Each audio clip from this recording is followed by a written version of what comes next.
Morale high sir. बिल्कुल शुक्र अल्हम्दुलिल्लाह, हम जो है ना जज्बे से हैं और माशाल्लाह आप देख रहे हैं कि जिस तरह जुनून है, जिस तरह जोश है, तो हमें काफ़ी जो है ना यहाँ एंथुसियाज्म फैला जा रहा है। असद कैसर साहब, कल हम जब यहाँ आए रास्ते में बड़ी रुकावटें थी, मैं मुसलसल लाइव आता गया और रुकावटें खुलती गई, खुलवाते आए हैं। आज आप लोग इतनी बड़ी तादाद में निकल रहे हैं, रास्ते में रुकावटें हुई तो उसका क्या करेंगे? इंशाअल्लाह ताला रुकावटें खोलेंगे, क्योंकि हम एक कानूनी और कॉन्स्टिट्यूशनल जदोजहद कर रहे हैं। ये हमारे कॉन्स्टिट्यूशनल राइट है कि हम कानून के मुताबिक अपना एहतजाज प्रोटेस्ट करें, अपना एहतजाज अपना प्रोटेस्ट करें, कोई हमें नहीं रोक सकता। और हम तो बहुत सिंपल मुतालबा करते हैं, जो हमारा मुतालबा है वो कानून के अंदर हम चाहते हैं कि सिर्फ आप जो इस वक्त फ्रेश मैंडेट की ज़रूरत है, री इलेक्शन करवाएं। हमने तो कोई गैर कानूनी मुतालबा नहीं किया। इस वक्त मैंडेट क्या है? असेंबली में 135 लोगों ने रिजाइन दिया हुआ है। पंजाब की हुकूमत जो है ना इस वक्त जिस तरह चल रही है, जो सुप्रीम कोर्ट का फैसला है उसके मुताबिक तो पंजाब की हुकूमत ख़त्म हो गई है। मतलब एक कॉन्स्टिट्यूशनल क्राइसिस है और इस वक्त इकॉनमी एक बहुत बुरे हाल में है।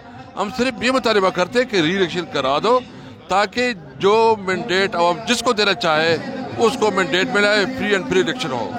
असद कैसर साहब, पंजाब के अंदर जो कुछ हुआ है, आज यास्मीन राशिद साहिबा की गाड़ी के ऊपर हमला हुआ है, उनके गाड़ी के सारे शीशे तोड़ दिए गए हैं और गुल्लू क्रेसी पुलिस थी वहाँ की, वो तोड़ रही थी, उसके लिए आप कुछ कहना चाहेंगे? इनकी जितनी मजम्मत की जाए कम है। ये फाशिस्ट हैं, ये जिस तरह जो है बिहेव करते हैं, ये इस तरह महसूस हो रहा है कि ये किसी कानून और आइन को नहीं मानते। इसका एक एक चीज़ का हिसाब लिया जाएगा। अपनी हुदूद पर रहे, कानून के अंदर रहे, हमारे खिलाफ जो है ना कोई ऐसी हरकत ना करे कि जिसकी वजह से फिर इनको भुगतना पड़े।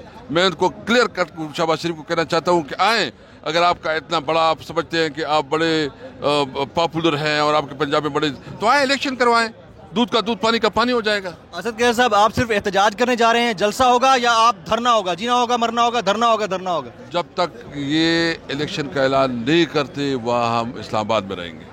आप उठेंगे नहीं वहाँ से? उठेंगे नहीं इंशाल्लाह। और इन्होंने जो रास्ते में रुकावटें खड़ी की हैं उसके लिए क्रेन्स वगैरह हैं, कैसे हटाएंगे? इंशाल्लाह इसको हटाएंगे और ये हम खुद हटाएंगे उसको। एब्सोल्युटली राइट जनाब असद कैसर साहब, साबिक। सब्सक्राइब करें और बेल दबाएं ताकि कोई खबर रह न जाए।